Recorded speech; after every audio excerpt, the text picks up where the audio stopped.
New on Curiosity Stream. Can we prevent cancer? Explore how our diets, lifestyle, environments, and even technology can possibly prevent this deadly disease on how not to get cancer. And the Boston Marathon. From glory to tragedy to rebirth, the long-distance race by which all others are measured. Narrated by Matt Damon, it's the trailblazing documentary Boston. Watch now on Curiosity Stream.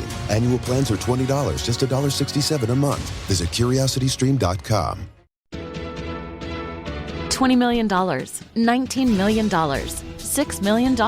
These are all awards recovered for clients of Phillips Law Firm. To win big, you have to fight big. And Phillips Law has been fighting the too-big-to-fail insurance industry for decades. Not every case will have a multi-million-dollar outcome, but Phillips Law will fight just as hard to recover the outcome you deserve. If you or a loved one has been injured in a car accident or on the job, call or click today at 1-800-JUSTICE or visit justiceforyou.com. Hey, this is BJ. Thanks for listening to our show's podcast. If you're a fan of all things geeky, you should check out my other podcast, BJ Shea's Geek Nation. We have new episodes every day, and you can check it out at bjgeeknation.com. Your driver's license is important so you can get back and forth to work, get your kids to school, and back and forth to daycare. If your license has been suspended because you can't pay your tickets, you can't do any of those things. Let's talk about Chapter 13 bankruptcy. You may have heard that tickets cannot be discharged, but they can be dealt with in a Chapter 13 case. Why not come in for a free consultation? The chapter you choose will make all the difference to your getting back legally on the road. Let's design a plan to pay off your tickets and restore your license immediately. I'm attorney Travis Gagne. Please contact me today at choosetherightchapter.com. That's choosetherightchapter.com. 99.9 KISW, The Rock of Seattle. This woman is definitely a sister from another mister for me. Her name is Shauna, and she decided to quit her job at a Walmart in Lubbock, Texas. And she said she wanted to quit this job that made her absolutely miserable for a year and 7 months. So she went out in epic style. Oh, boy. She grabbed the store's intercom and announced her resignation and named names of employees she felt deserved to be singled out. Attention, all Walmart shoppers, associates, and managers. My name is Shauna from Cap 2, and I just want to come on here and say Henry is a racist, stinky. Elias is a of a manager. This company treats their employees like especially Cap 2. Whoa. Where the hell is Cap 2? And what is Cap 2? I'm not even sure what Cap 1, Cap 2 is. I'm glad that the news reporters do the work for us. Cap 2, for the record, unloads stock from the trucks and stacks to the shelves. Oh. I guess there's other problems in this store as well, but then there's the video of her right there just tick-tocking away her resignation. See, we didn't have that. This bitch. We didn't have that back in my day. I just had to go on the intercom, and there was no record of it. Oh my gosh, you would have been a TikTok superstar if you videoed your meltdowns on the intercom. Oh man. As Shauna's announcement continued for a full minute, she also named employees she thought were perverts. All, like you said, while she's recording this on TikTok. It's received millions of views. Jimmy from Sporting Goods, Joseph the cashier, Larry from Garden Center. You are all perverts. And I hope you don't talk to your daughters the way you talk to me. Shout out to Ariel, love you, for getting me this job a year ago when I needed it most.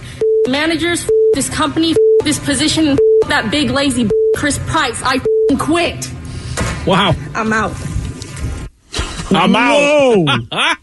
Whoa. With this bitch. Boy, I know how she feels, though. F the managers, F the company, F this position, and F that big lazy biatch. Yeah. I know how she feels, though. Yeah. Yeah. Well, I mean, did you have someone like Ariel that was really... I love it. The thing is that she's like calling people out for being racist and perverts. Oh, but shout out to Ariel. Thanks for getting me this cool. job. I'd actually be like, F you, Ariel. Why didn't you tell me that this job sucks? Well, she needed the money. You can't be picky. You can't be choosy. Poor Ariel. Yeah, it was nice she gave a shout out to Ariel. It really is. It's like in the midst of the tirade, I can't forget my homie. That's got to be awkward for Ariel now after she leaves. Now everybody's going to be like, yo, what's up with your friend? Yeah, Ariel's like, wow, I'm sorry that I recommended her, guys. Well, Jimmy from Joey, Larry from the Garden Center. I always thought he was perverted. I got to be honest. You go to a garden center and you just got to wonder about some of them hoes. Oh, boy. Really? Can I do that? Go home. No, I'm not. I'm going to be on the intercom first, then I'll go home. I like that one. Yeah. Oh, thanks, That's buddy. a dad joke. Of course you like it. Yeah, right. see, that's what you've got cats that you say you're a dad. You're not a real dad. Okay. All right. Yeah. That, boy, I've always wanted to say that when I've left every job. I would love to be able to just shout out everybody and then put down everybody who I thought really just did not deserve to be there.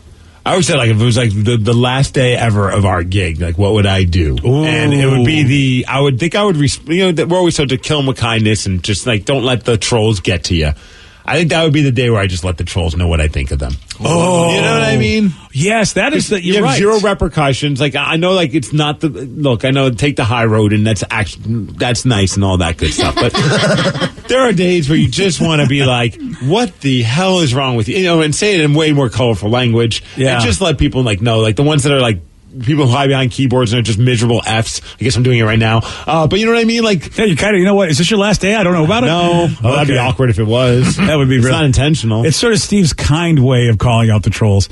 It's funny. When I first started here 20 some odd years ago, I would have said, my blaze of glory would be just destroying everybody that I worked with. Mm-hmm. But 20 years later, really, you're right. The problem is not within the company. The problem is, unfortunately, some of the trolls on the internet. I have nothing bad to say to anybody about anybody I work with. It's just the same problem you have. It's like some of the people on Facebook and Twitter that we just have to read their stuff, and it's just like the worst, horrible stuff you'd want to ever. Like who is this person? I never would think to just like text a random stranger, which is what we are in a way. I mean, the most miserable things, like saying something nice. I mean, that's awesome. I think more of us should do that just in life in general. Just like tell strangers nice things, but to just spew such anger and hate. And not know the person, just be like, no, I'm just going to tell them how I feel. It's like, well, why? What did that accomplish? But I can't get inside the mind of someone like that. But when people are face to face, it does. I mean, yesterday it happened to me, man. I got Dalai Lama'd. Basically, you remember from Caddyshack, when Bill Murray got nothing for helping out the llama, and he says, "I wish you like the greatest enlightenment or whatever." He goes, "That's what you're going to get for your." It happened to me yesterday because some dude needed to jump in the supermarket parking lot, and I'm like, "All right, sure, what the hell?" Did he know that you're going to sing Van Halen's "Jump on Live Day"? Is that why he asked? I think that's what he thought. He says, "You're the perfect guy." Yeah. But so I give him a jump, and then afterwards he goes, "Hey, man, you know what? Tomorrow is going to be a great day for you." And then he goes, "I just know it." And I'm like, whoa. Huh. You should have responded with F off, man. Don't tell me what to do. Well, so, unfortunately, today is the tomorrow he was talking about. Okay. And, today is not supposed to be a great day, maybe for everybody else, today is going to be what they think it is. But to me, I'm looking forward to today because I was told by this Dalai Lama dude, who's not he could be the Dalai Lama. I don't know. He looked like just a regular guy in jeans. Or just a guy that really didn't take care of his car battery. But, I mean, however you want to view it. Yeah. Yeah. And I got a good day differently. And then I met a guy at a park that I walk all the time. And he's been there for 20 years cleaning the place. I've never seen him before. And then I walk in the bathroom, doing my business, and this guy goes, "Hey, you know what? 10 more years and I'm retired." It was like, I just walk around the corner and he just doesn't know me. I don't know him. And he starts telling me all his retirement plans. And I'm like, wow, he's got it all laid out and everything. And I'm like, you know what? I was like, thank you, because I don't think I have my retirement as like buttoned down as you. You've given me a lot of great information, random guy in the park. Dude, I mean, as cheesy as this is, but a pleasant conversation with a stranger can actually make your day. Yes. So often, I'll just have a random interaction with somebody at it could be at a shopping place, like a Costco while waiting in line, or even in the elevator. And if you just have a quick, fun, small talk, and it's like, that was actually really pleasant, and it kind of puts an extra pep in your step. Oh, a little pep in your step. So I had 2 of them yesterday then. So I got a lot of pep. So, man, today's going to be a special day for you. That's what I'm told. That's what he told me. What do you got planned for today? I got to get a flu shot, so I hope it's a good day. Oh, there you go. Yeah. Nice. Well, I mean, glass is half full. You won't have the flu today. Yeah, I know. Or maybe you will. I don't know. That's the problem. Every time I get a flu shot, I get the symptoms. And I got a week. I got it busy. It's a Joey's birthday week, so I can't be sick. What? Joey gets a birthday week? Yeah. A whole week? Well, you know how my family When's is. your birthday? On the Saturday. On the Saturday. On the Saturday. 7th, yes. Yeah. What do you got planned in this crazy world that we're in right now? Well, on Friday, we're going to celebrate. We're going to get some pizza and a cake, and we're just going to play board games. I love that. Good for you. I don't mean the board game thing sounds stupid, but other than that, Pizza sounds great. I thought you said you weren't going to be mean to people till you quit. I'm just kidding. He's my friend. I can goof with my He's your friends. friend now. Take it easy. All right, he's my acquaintance. There we go. Oh, I'm kidding. I'm just saying it to your dad. Yeah. I don't want Steve as your friend. That's not what I wanted for you when you grew up. Oh, pizza. What kind of pizza are you going to get? We're going to get Pagliacci's. Oh, always a good call. Fancy. And we're going to go pepperoni jalapeno. Whoa, Interesting. pepperoni jalapeno. Johnny Rubbers turned it on. What are you getting your father for? Because that ain't his jam. Well, BJ loves desserts. So I went with an ice cream cake from Cold Stone Creamery. And I haven't been to the Cold Stone in forever. I'm looking so forward to this. That is awesome. I've been trying to eat better the last couple months, and I told myself on my birthday, I'm just going to get whatever the heck I want. It's your cheat day. Exactly. Go balls out like The Rock. Yeah, so I took a long time to decide what I wanted. We're also going to get some pasta, that pesto pasta salad they have. I'm getting everything. Oh, nice. Okay, now I'm back in. The question is, will there be any ice cream cake left to bring Steve? My friend. Whew. I would be actually very happy if you did, but I'd also be disappointed that you didn't finish it all. I told him to get the big one. I said, just get the biggest one there is so that if there's leftovers, I can carry it on. Big one. What if they took that literally and you just got a giant dong ice cream cake? You better. I'd still eat it. You better bring a cooler with you. I don't know how you're going to transport it. It's an ice cream cake. Ooh, I hadn't thought about that. Yeah, I know. It's like, hey, get the biggest one there is. And it's like, oh, hey, would you like any soup, Steve? Here it is. On Monday morning, here's your soup. Your ice cream soup. And someone said, hey, for the Patriots are going to give you a loss for your birthday. Woo! This weekend. Wait, don't get me started about Cam Newton.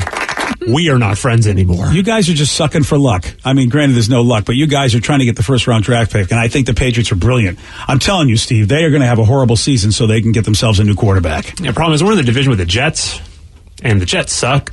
All right, so you're going to have to find a way to lose to them and make it look like you tried. Because, look, we know Belichick. If Belichick will he could cheat any way he wants, including can he cheat and make himself look like he's trying when he's losing for the first-round pick is what he's trying I will give up an ice cream cake slice if we can get the first-round draft pick. Okay, there you go. Who's the big guy this year? Trevor Lawrence. Oh, okay. Clemson QB. Okay. See? They're sucking for Lawrence. As it were. That doesn't sound right. Yeah. Someone said I was at my stepson's apartment when his neighbor needed a jump. In return, he gave me a heaping handful of weed. Awesome. From Eric and Yelm. Okay, that, all I got was a heap. It was just like right out of Caddyshack. You will have internal alignment. It was like nothing else. Like, geez, buddy, I mean, you're at the QFC or something. You can't give me a little, like a little sweet from the bakery? Nothing. Somebody talked about the time that they quit. My job used the virus as an excuse to not give us an annual raise. So I stood up on my desk and I quit with a megaphone. Best day ever. Oh, megaphone. What a desk powerful quit. moment. Oh, the only problem with that was no one recorded it. See, come on, people. Yeah, you got to look at one of your coworkers and be like, you might want to film this. Yes, exactly. Or record this. I guess it's not really film. You know what, kid? Go back to the old days. Get out your Super 8, kid. Let's film this. Get the projector out, kid. That's what we're going to do. I don't know if you've seen this, but parents have spent an additional 5 hours a week playing video games with their kids in the recent months. It's all for, I guess, in a way for them to stay connected with their kids. Dude, that's so funny because I just saw one of my old college buddies, Samantha, posted on her Facebook. I'm trying to find the post, but it was a really cool post about how she's been reluctant to let her kids play video games until right now, and part of it's because of what's going on in the world. It's just like, we got to give them something to do as an activity, but then she shared like this really long post that was cool about what she's learned because of it, and it's like, I didn't realize I could use video games as a way to teach my kids to not be sore losers, to handle victory with grace and all this. It was like, I mean, it's stuff that I wouldn't think about. I'd be like making fun of my daughter if I beat her up in Pac-Man. I'd be like, suck it, kid. Yeah, you would. Maybe I need to rethink that and save this post. Yeah, you really But I was should. like, that's kind of a cool way to use video games as a parenting teaching lesson. Dude, I've been telling people of my generation because they were always afraid. The biggest one I remember is Magic the Gathering, because Magic the Gathering had all these Dungeons and Dragons kind of pictures on there. So you'd have these devilish looking things. And the parents were losing their damn minds like, oh, I don't want my kids in a cult and all that. And I used to tell every parent, you don't understand. If your kid is smart enough to grasp that game and actually be able to play it, you got a rocket scientist on your hands. And the funny thing is one of the kids literally is now a rocket scientist. That's so funny. He's a literal, and his mom was the one that was worried. And I'm going, don't worry, you're fine with this. These games, like you said, Steve, are very educational. You can learn a lot from this. There's like an old school stigma that, you're not going out and playing with your friends, but that's how people socialize now. Like, with the way that the video games are now, I mean, you can be friends with somebody in a different part of the country and a different part of the world. Yeah, here's what she said. The most interesting part of this new situation, she just finally backed down and said, okay, my 4-year-old and 6-year-old can finally play some video games. She says, my awareness of trying to teach them how to play fair, how to accept defeat when other ones lose, how it's not okay to punch the other one or go into full battle royale after every loss, and to better understand that sometimes in life you don't always get what you want and you have to try a little harder to get better.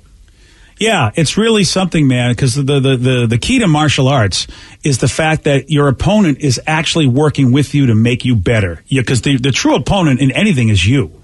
In any challenge, it's you. And the key to Double Dragon, which is a martial arts game on Sega Genesis, how do you think I mash that A button until you pulverize their face? How do you think I learned my martial arts skills, Steve? Double Dragon, and of course Mortal Kombat. Mortal Kombat. I know that's the better one, but I was more of a Double Dragon. I'm not gonna hate on Double Dragon. That was a good game. Fatality. But I mean, Mortal Kombat is it is the gold standard. It was the only reason why I wanted Sega Genesis. I was like, I just need to get it because we love playing Double Dragon in the arcades. Yeah, listen, arcades were these places where you would play video games in a room with your I'm a 90s strangers. kid. She knows. She watches Stranger Things. She knows what they are. But Danny's not here today, so I had to focus my millennial anger towards somebody. I was a 90s kid. I remember when the Everett Mall had an arcade. Oh, the Everett Mall. That was the coolest, and I never had quarters to go play, so I would just watch other kids play. Oh. Yeah.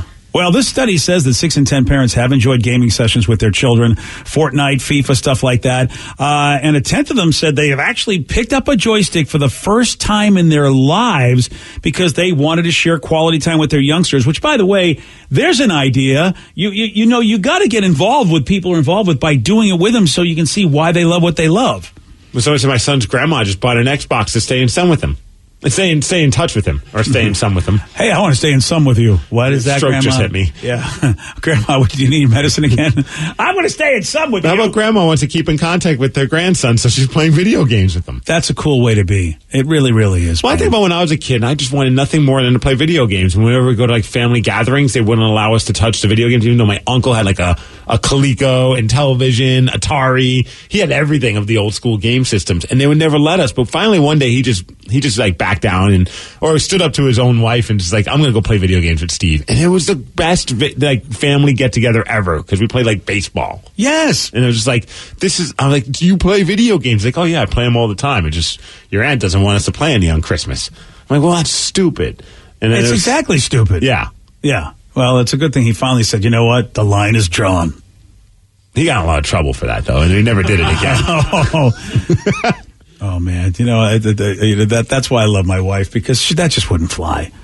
So since I've been friends with someone that lives in New Zealand, started playing Xbox against each other for 5 years. I know a lot about New Zealand now.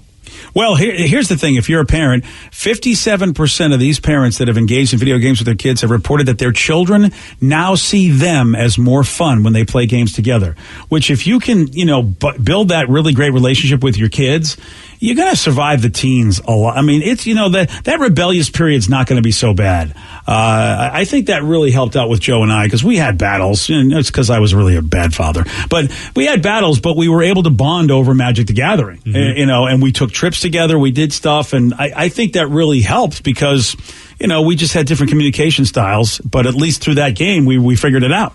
I was pretty pissed when he let me fall down the stairs. Yeah, everything was cool when he bought me a pack of Magic cards. That's what I was playing, and I was playing video games. So the game. What you love, Joe, is what caused you to basically fall down the stairs. Well, maybe you should have learned how to walk downstairs, kid. Yeah, why can't you maneuver 2-liter bottles of soda that were half the size of you? Why couldn't you get around them without falling down the stairs? Yeah, kid. Come on, kid. I mean, you were 3 years old. You should have been able to master mobility by then. Yeah. God. Wow. I mean, I didn't have to teach you how to breathe. You figured that out on your own. Why didn't you figure out how to go down some steps? How did I not get arrested is what I want to know. How was I not taken in? On quick aside, Vicky, the Everett Mall arcade was called Casey's. I love that place. Great memories from a texter. Oh, man. Is it still open? Because I heard rumors the Everett Mall is closing. Last I drove by it seemed open. Okay, maybe. I don't know if I heard rumors it's going to be rebuilt into something else. I can't remember. I saw rumors that they were going to tear it down and put apartments. Yeah, so that's so sad, man. I mean, for a kid, for me, the mall was my hangout joint. That was the place to go. Yeah. I mean, you would just go there and walk around all day. That was fun. And the Everett Mall's been around a while, so it's a bummer. So man. fun.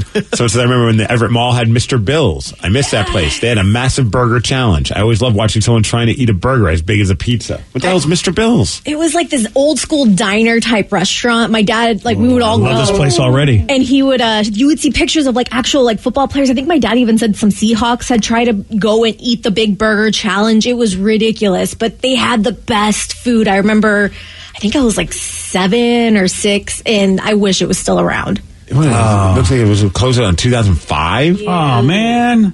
That sucks.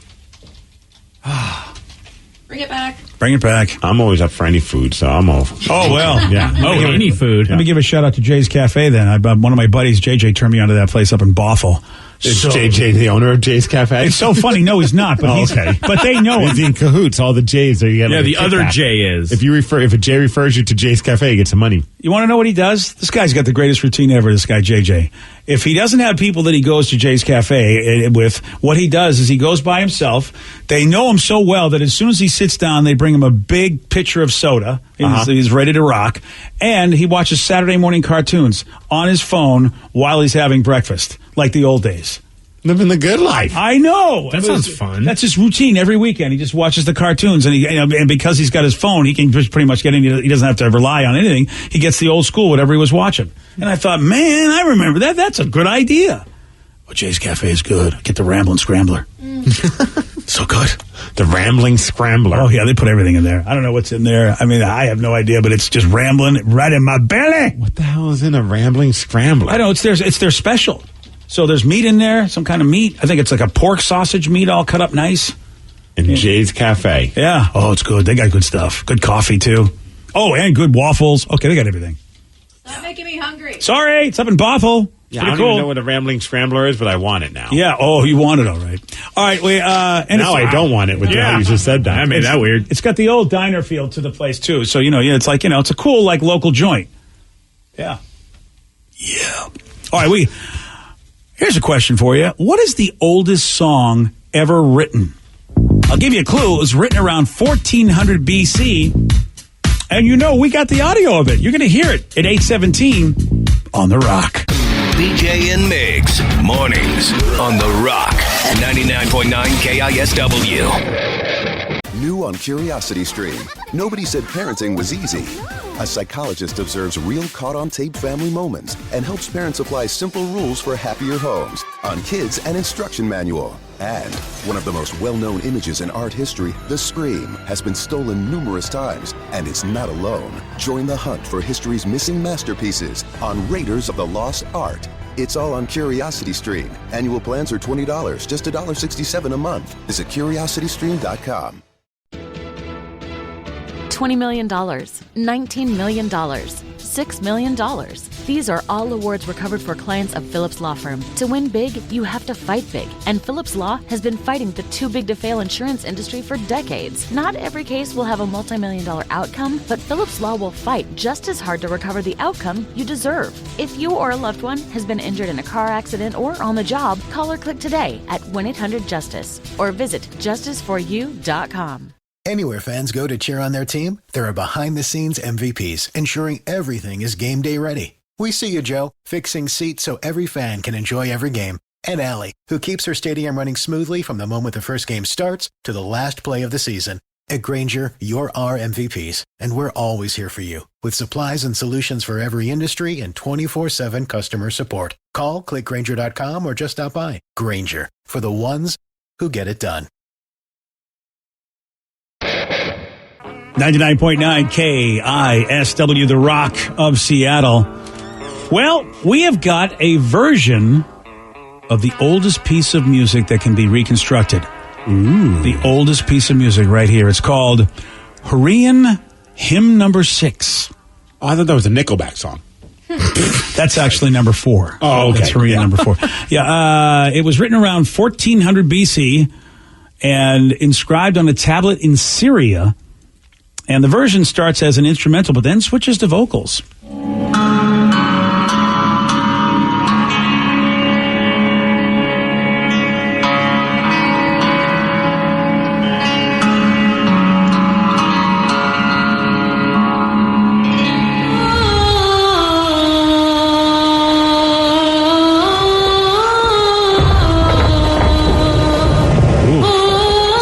Beatles.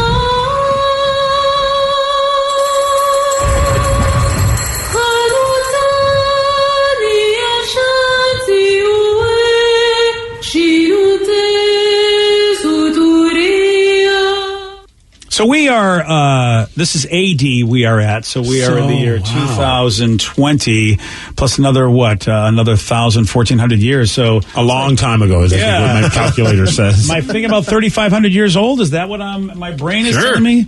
That's insane.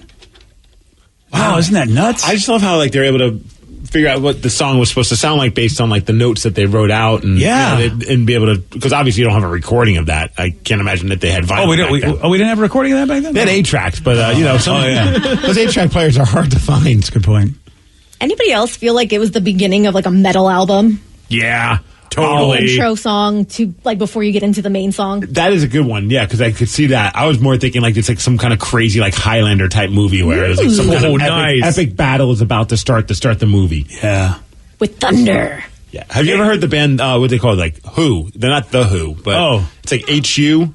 They're man. I don't want to screw up what their background. What's the name of the band? Who? Oh, he's our first baseman. Yeah, they're the Who. They're a Mongolian metal band. Yeah. Dude, they are epic. They're badass. Oh, so they are actually called The Who, but it's HU. Yeah, and dude, they have a video where it's straight Mad Max type of a vibe where you just want to go to war. It's so awesome. Ooh, they've got a video featuring Lizzie Hale from Hailstorm. Yeah, their stuff is pretty cool, man. A lot of metal fans have really embraced this group, and it's just, but they haven't changed the way that they sound to fit an American audience. They're just a Mongolian band doing their style of music, and people have just fallen in love with just how intense they are. I don't know what the heck he's playing, if that's just a cool cello or whatever, but it's rocking whatever that dude's playing. Yeah, right. If you can find, I think there's that one, it's called View, and it's got 61 million views. That's a lot of views for View. A lot of views. I guess we put the word view on there a few times. Maybe people will view it. Someone referred to them as the Mongolian Rammstein. Nobody understands anything that they're saying, but everyone loves it. That's nice. Oh, this is badass. Here we go.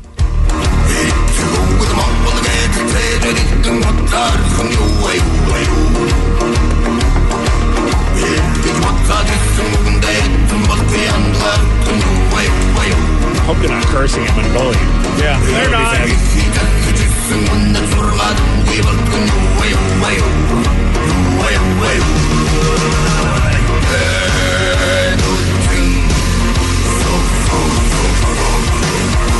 That's awesome. It's super fun. I like it. Yeah. And it was, they were picking up some steam out here in the States. They were playing shows where places, wherever they would play, would sell out and pack out. Well, maybe, who knows? Maybe someday, maybe a pain in the grass. I don't know if that's out of the question. I would not be surprised, maybe, if that was something that was being considered before all this, because they came to the station and did a little performance in our conference room, which was pretty cool. Oh, really? Yeah, it was cool, man. Hey, I see what you did there. Yeah. All right, well, that's, what's the name of the band again? The Who? The Who. HU. HU. Yeah, the HU, The Who. There's a new app out there, and it's called eGree, and it lets you create a legally binding non-disclosure agreement with someone before you start sexting. I guess you need that these days, don't you? You need to have something that will make sure that nobody will send your stuff anywhere. Otherwise, you at least have some legal actions. Maybe just make sure the person you're doing with is the person you want to share your nudes with, and not just share with everyone. Well, what happens when you share it with the person you want to share it with, but then suddenly something goes weird, wrong, and then they're like, I hate you. Here goes the nudies everywhere. If that's your fear, maybe just not share them at all. That's my plan. I don't see how, hey, before I send you my dong, here's an NDA. No dong agreement. I like that. I feel like this is more for a lot of women. No, I know. I'm just goofing, but I understand. It's just... Man, I guess it's no different than a prenup. It's that argument, Yeah, it really is, because, look, you know how relentless a person can be, especially if in a relationship. Come on, send me something. And it's really exciting to get it. And frankly, I think it's a fun part of a relationship to be able to do stuff like that. But, you just expect everybody all involved to be a decent human being that wouldn't send them everywhere, no matter how mad you got or no matter how the relationship ended. That's just how I was raised. I would never think to do something like that. When you hear about those revenge porn stories where somebody's I just posted this video that an intimate video up on like one of those sites. I'm just like, well, why would you do something like that? Yeah. Like, when you read those stories, it's just like, be happy you got that video. Yeah. And just cherish it. And don't let it, like, don't do that to somebody. Who cares how bad the relationship ended? It's just, take the high road in that situation. I don't know how you propose this if you're a dude. I get it if, I think if a woman proposes this, it makes sense to me. But, I think that, a dude proposing this to anybody, who's going to be like, what do you mean? You think I'm going to send your stupid dong anywhere? Like anybody needs to see that? I think that would be the response I would get from anybody. Go, really? You think anybody else wants to see this? In a sea of dongs, this is not the one that's going to stand out. Exactly. I mean, unless he's got something going on, like a tattoo or, some sort of... Something unique about it. Unique, yes, that's the word. Then you sign the NDA, the no dong agreement? All right, what's going on here? Okay. Yeah. According to this, you got a leg to stand on if they leak your nude photos. You can sue them. Yeah? Yeah. Well, couldn't you do that anyway? Or, I don't know. I haven't sued anyone. I have no idea. I have no idea. I know in some states, like revenge porn's illegal. Yeah. Because in some places they go, you willingly gave him this, and, I don't know. The privacy standards are different in a lot of places, so I don't know. But now you can download this eGree for free if you got an Apple or an Android. Talk about, like, heads up, something crazy is about to happen, but first, sign this NDA. Yeah. Well, we've seen it in movies where, like, nowadays, if you see any modern love scenes, everyone's trying to get permission. You know what I mean? Mm-hmm. Do you consent to this? It's like that's the joke of the scene before they're getting busy. Right. So it's, If somebody sent me something and just said, but first, here's an NDA to sign, I'm signing it. Because I'm very curious what they're going to say. Sure. You know what I mean? Like, I'm a vault. Like, if somebody wants me to keep a secret, I'll keep a secret. Like, I don't care. Like, I'm not here to, like, ruin anyone's. I just want to. But, like, if you're asking me, hey, if I'm going to share whatever it is with you, you need to sign this paperwork. I'm like, damn straight, let's do this. Like, I'll have to keep that in mind. I can have you sign over your house to me, making you think you're going to see something. Well, I'm going to read the NDA. Please read the agreement. I'm not going to just sign it willy-nilly. Are you sure? Maybe I'll sign it willy-nilly. Oh, I get it. And then I'll be like, that's not my name. Yeah. Nice try. Wow. All right, we got another study. All right, that was a stretch. Steve's a bad lawyer. Yeah, he really is. I learned from Saul. Then there you go. That's a good role model right there. A new study out of the University of Illinois has found that, quote, the ritual of meeting your significant other's family is actually when that person truly evaluates your relationship and future together. So really, this is a big thing the first time you meet the Segos family. And that was a big deal for my wife. Like, if her family wasn't keen on me, like, the relationship probably would have ended right there. But, being the charming man that I am. Yeah, were they high? Did you spike the punch? What did you do? Yes, I brought them edibles. Because if that really was the thing where it's like, okay, this is the make or break right here, man, you, I congratulate you. But it's funny, like, you just don't know what's going to win you over with a family. Because what won me over with her grandfather was when I shared with him, I don't know how it came up, but I shared the story of my dad beating up Santa Claus. Oh, that's a great story. And he was in tears. He thought that was the funniest thing, and that's what won him over. Like, he just said, this guy's all right. And it was just because the story of my dad beating up Santa Claus. I'll never forget that. Like, that was like, and I don't know if I would have shared that story with people because I feel like that makes your family look crazy. Yeah, but that was a good call. I had a point where it's like, I wasn't trying to, like, this is such a dated relate, and I hope it was covered on Family Guy. I wasn't going to be like Eddie Haskell. Oh my God, that is a dated relate. Wow, he recently died, so at least you're rest in peace, Eddie. Yeah. So at least it's somewhat relevant. Was he covered in Family Guy? No, it's Leave It to Beaver. Was that ever covered in Family Guy? Yeah.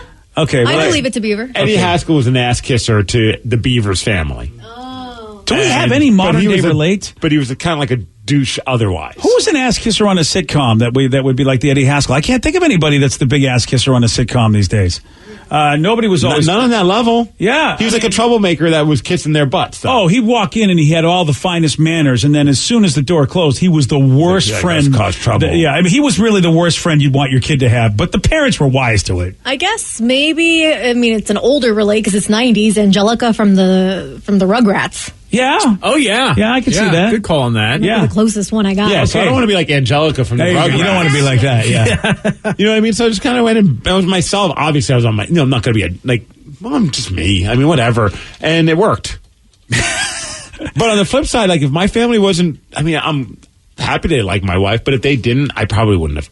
Like, it wouldn't have been a deal breaker. Isn't that funny? They're not around all the time. Isn't that funny, the different cultures? I mean, but that makes sense because she's from here and she doesn't live too far from her family now. So we're bound to be around each other a lot. You, of course, bolted. So, like, your family's, did you need your family's agreement on anything? Probably not because you kind of fled the flock where she's still with the flock. So that makes sense. And I wouldn't have to worry about awkward get-togethers frequently. Like, maybe once every year or two you'd have to deal with, like, being around them. But other than that, it wouldn't be, like, once or twice a month. Yeah. Steve, you never dress up. So did you dress up to meet her parents? That's a really good question. Oh, I dress up, man, every day. What are you guys talking about? You are clothes every black day. T-shirt and jeans. I'm not sure would be the first way you'd meet the family. Did you do that?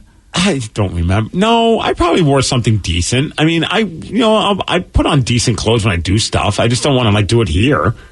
Like, I want to be comfortable. I don't want my... Well, we don't. I mean, look, this is how nuts and wow. Okay, that's a lot of TMI. And like wear like a button-up shirt and be uncomfortable all morning. Yeah, we get well. That's how we always see you. So we don't know if you have any other clothes. I mean, every once in a while you do have a button-down shirt, but I just assume you bought it that day for whatever event we're doing. That I cannot confirm or deny. I don't have any more slacks. I got rid of them all. Okay, in the move. I have a question. Is it weirder that I am more nervous whenever I do find a guy and I want to introduce him? I'm more nervous about him meeting you guys than my family. Oh yeah, that's. I think that's a good. We're hella concern. judgy. That's why. That's a good concern. I don't know why. I mean, I don't know why either. It's probably BJ's fault. Mm-hmm. Well, we're like, he'll make fun of the person then on the air or bring it up on the air. We're big brothery people, though. Yeah. We got to make sure they're right for Vicky. Because, like, my parents are super nice, and even if they don't like somebody, they're still very polite, so I'm not worried about that. It's you guys. Well, yeah, because I also care about your opinion, oddly enough. I don't know why. You tend to bring in kind of losers in there. That's why we have to help you. It's been a while. Damn. I'd like to think I don't know when's the last time we met one of Vicky's squeezes? Oh, I've met two of Vicky's squeezes. Well, three of them I know, and they really were all idiots. Why are you calling them a squeeze? I mean that in the sweetest way. Yeah, see? 5 or 6 years since I've brought a dude around. Yeah, you know better. Yeah. Because I don't know, you're attracted to whatever you're attracted to. And scumbags. You could say it, scumbags. Yeah, I mean, whatever it is. I just don't understand why. I mean, you're like Sarah. I mean, it's where you like the bad boys of whatever genre you're in, where they're just like, they don't have their act together. What are you doing with these people that don't have their act together? See, I have a thing for guys that kind of look like me in the sense of tattoos, that look like the scumbags and the bad boys, but I want one that's like, hey, I'm going to stay at home and do this puzzle. Like, I need somebody that's a dorky looking, bad boy. Maybe at one point lived the rough life. Yeah. But has since reformed and now likes playing board games. Yeah. You've got to define what bad boy means, because for my wife, I was the dorky bad boy, and the bad boy part of me is I had a big mouth and I didn't care how I said anything to anybody. She was like, this dude doesn't care what he says to, and she was really surprised because I would say it to women. She's like, most men shut up around women and don't ever give them a hard time. She was shocked that I would fight with women. She was like, and you would actually win, which she said, you don't even see men do that. That was a thing that she thought, this is different with this guy. And of course I was super dorky too. And she was, she was really the rock star. I feel like Vicky's more, her concept of a bad boy is more visual, tattoos, the way they dress and that kind of a thing. Yeah, I don't know where you're going to find. They're probably out there. They're usually taken or gay. So I'm not really lucky. Well, maybe you just need to open up your options and be okay with either. Yeah, I guess I have to. I think we have a new game show for Vicky. It's called Taken or Gay, and you have to figure out flop. So here's a man that Vicky could be interested in. Is he taken or gay? Let's find out. All righty. Well, we've determined this. And what that is, we don't know. Yeah, we've determined that Vicky just won't bring people around us anymore. Yesterday, Steve, he did get this one wrong. How many moons does Mars have? 3. No. 6. No. 9. No. Oh. Do you remember the name of them? My gosh, is it Phobos and Dibo? Scolari and Morales. Tybo? Tim Tebow? Is he one? Phobos and Deimos. Yeah. So close. Oh, gosh. Shaquille and Shaquem. Yes, that's it. 2 is the answer. That's the key. You don't have to know the names, but you do have a shot at beating Steve. 206-421-ROCK.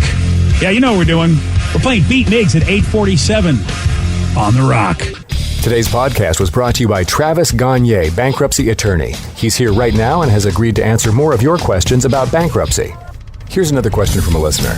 I'm getting my wages garnished. Can bankruptcy help with that? Absolutely. One of the big reasons people file bankruptcy is because they have a judgment or a lawsuit against them, or their wages are getting garnished, and so they can't pay their other regular ongoing bills. People sometimes think that you can't file bankruptcy once they have a judgment against them or once a garnishment has started, and that's not true.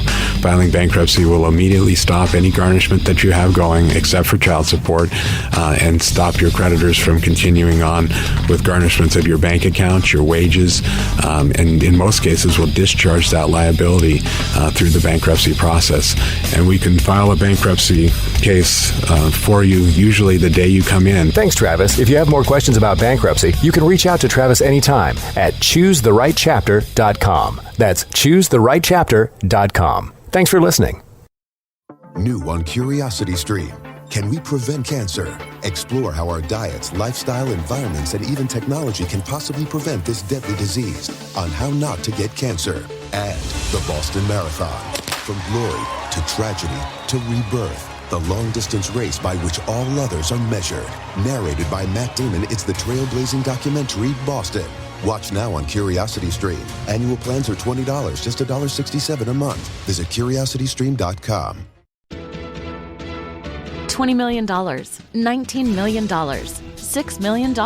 These are all awards recovered for clients of Phillips Law Firm. To win big, you have to fight big. And Phillips Law has been fighting the too-big-to-fail insurance industry for decades. Not every case will have a multi-million-dollar outcome, but Phillips Law will fight just as hard to recover the outcome you deserve. If you or a loved one has been injured in a car accident or on the job, call or click today at 1-800-JUSTICE or visit justiceforyou.com.